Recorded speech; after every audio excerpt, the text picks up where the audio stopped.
Graça e paz, meus queridos irmãos. Mais uma vez é um prazer poder falar com vocês neste domingo. Hoje é um dia especial. Nós vamos tomar a ceia do Senhor juntos, tá bom? Então eu quero que você já separe aí o seu pãozinho, o seu suco de uva, para que a gente possa tomar a ceia do Senhor nesse instante, tá bom? Antes de mais nada, nós vamos orar agradecendo a Deus por aquilo que Jesus fez por nós, morrendo na cruz. A ceia do Senhor é um memorial. Nós lembramos daquilo que Jesus fez por nós. A ceia do Senhor não perdoa pecados, a ceia do Senhor não salva ninguém.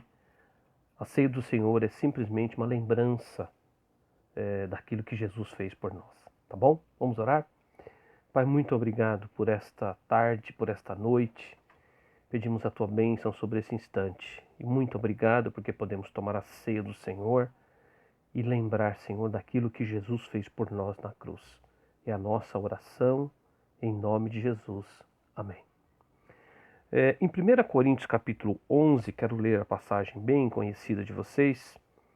1 Coríntios capítulo 11, a partir do verso 23, lemos o seguinte: Porque eu recebi do Senhor o que também vos entreguei, que o Senhor Jesus, na noite em que foi traído, tomou o pão, e tendo dado graças, o partiu e disse: Isto é o meu corpo que é dado por vós. Fazei isto em memória de mim.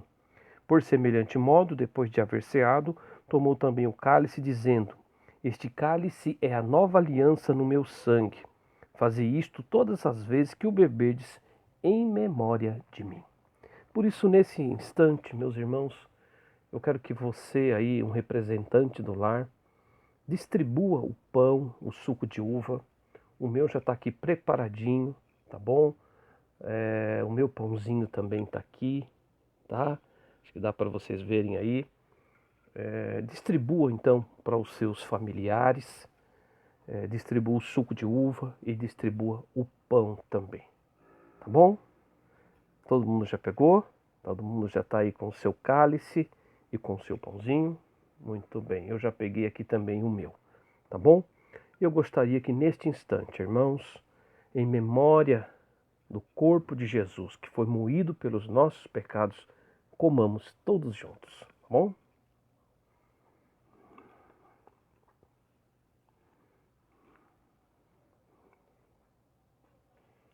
Agora eu quero que você pegue o cálice, tá bom? Com o seu suco de uva, da mesma forma, tá? Se você já distribuiu, todo mundo já está aí segurando o seu.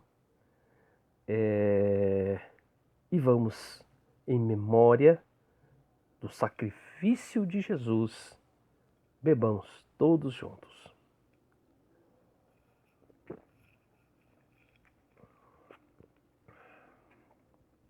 Graças a Deus.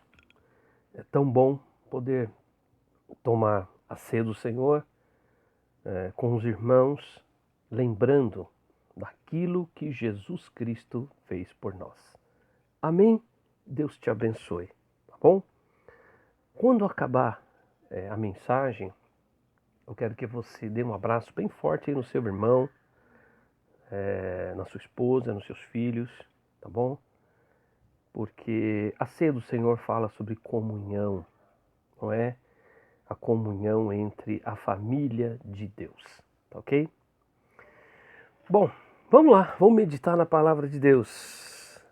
Vamos ver o alimento que Deus tem para falar para nós nesta noite, nesta tardezinha de noite, não é?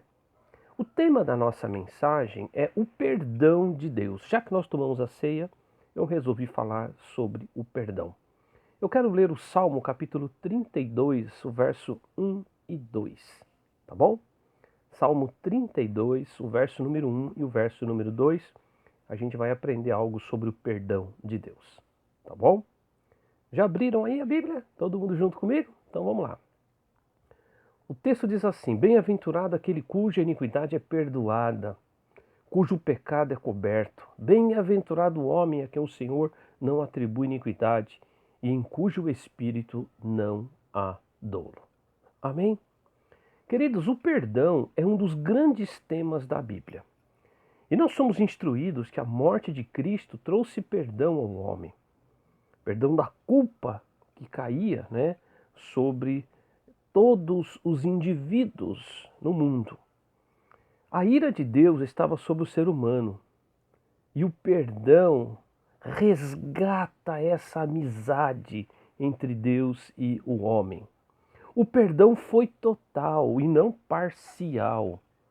Todos os pecados foram perdoados através do sacrifício de Jesus. Se não tivéssemos, meus irmãos, o perdão, nós também não teríamos a salvação eterna. Por isso que a salvação ela está baseada completamente no perdão de Deus. O perdão não é esquecer, mas o perdão é apagar de vez. Ou seja, uma vez perdoados, Deus não se lembra mais das nossas iniquidades. Por isso que o perdão ele é definitivo. E o perdão também não é condicional, algum tipo de obediência. Não, não é. O perdão ele é completo por Deus para as nossas vidas. É claro, meus irmãos, que o perdão não é também um motivo para vivermos pecando, não é? E nós não podemos abusar do perdão de Deus. E tem mais. Aquele que foi perdoado por Deus, ele sabe dar valor à obra de Cristo. Então ele não tem prazer em viver no pecado, tá bom? Mas o que é que Deus quer nos comunicar através do perdão? Esta é a grande pergunta que eu quero fazer para vocês. O que Deus quer nos comunicar através do perdão? Por isso eu quero ver com vocês neste momento diversos significados para o perdão de Deus. Tá bom? Nós vamos ver diversos significados. O primeiro significado é que o perdão é expressão do seu amor. O perdão é expressão do amor de Deus. Romanos capítulo 5, verso 8 diz: Mas Deus prova seu amor para conosco pelo fato de ter Cristo morrido por nós, sendo nós ainda pecadores. O perdão, irmãos, através do sacrifício, fala diretamente do seu amor por nós. Se nós formos lembrar do texto claro, o texto mais lido, mais decorado da Bíblia, porque Deus amou o mundo de tal maneira que deu seu Filho unigênito. Perceberam? Deus é movido pelo amor que é sua essência. Por isso que João diz que Deus é amor. Deus não é movido por interesses futuros.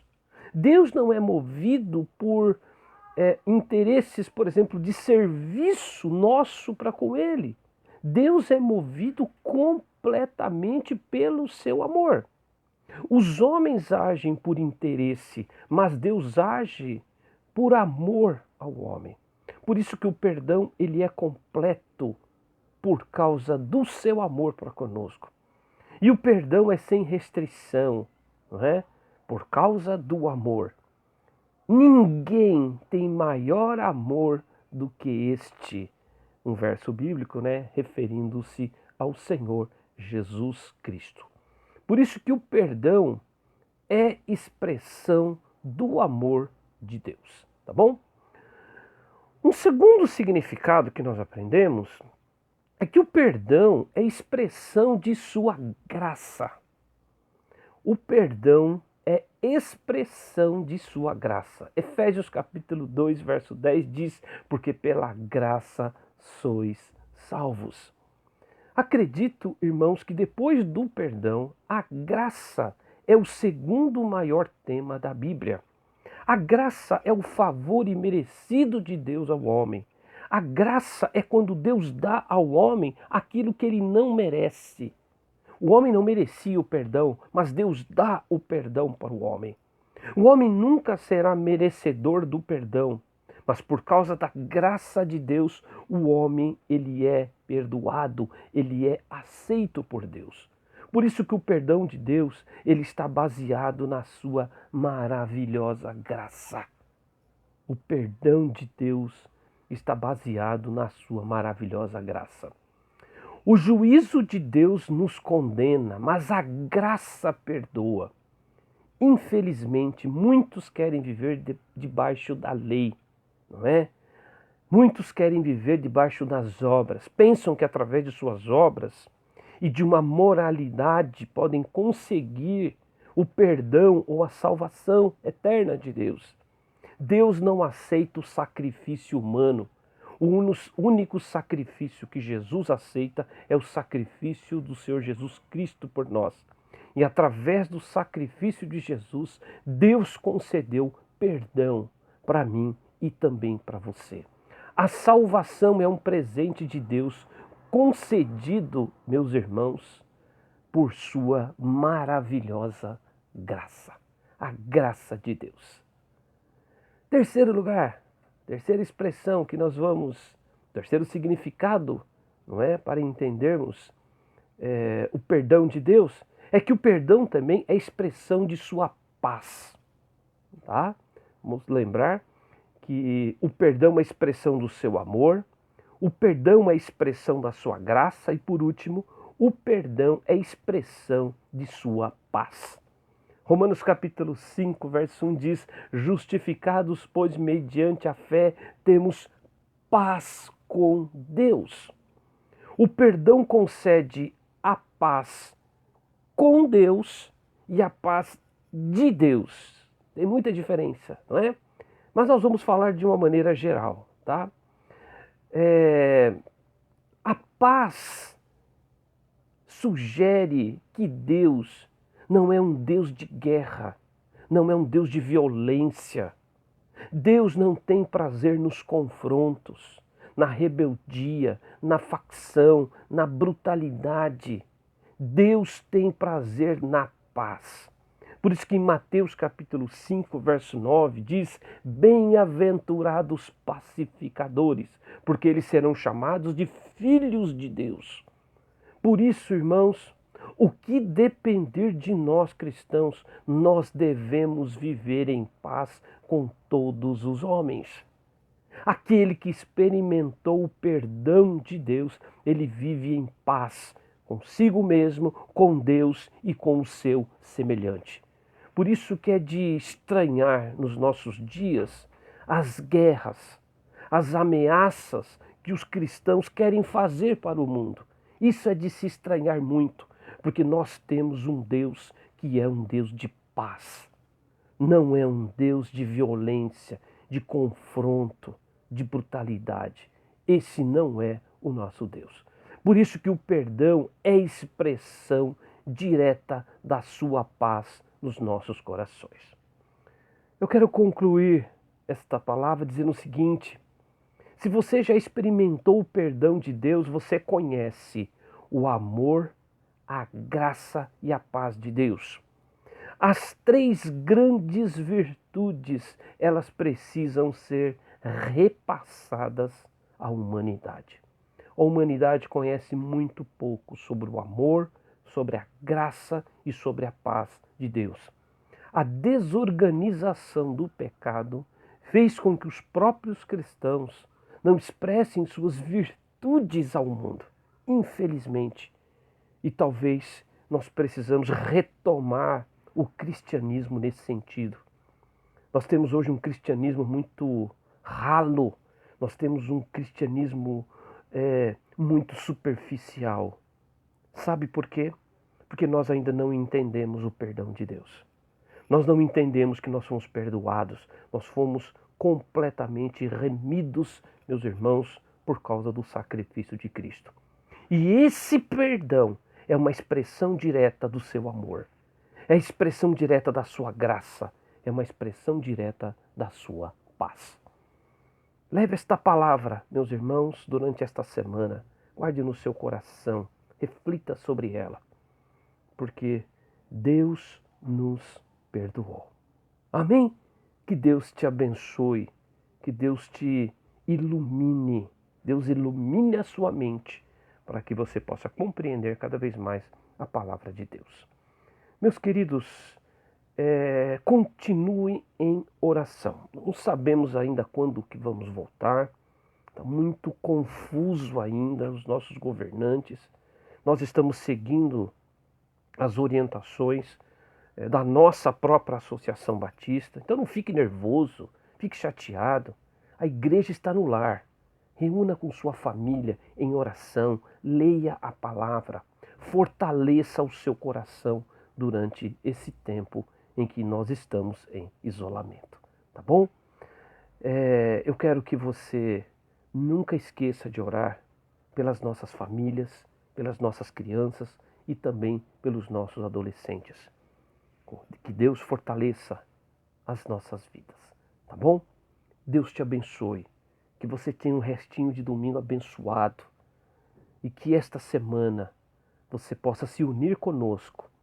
Todos os dias, às 14 horas, nós separamos um tempo para oração. Das 14 às 15 horas, a nossa igreja ela está reunida em oração.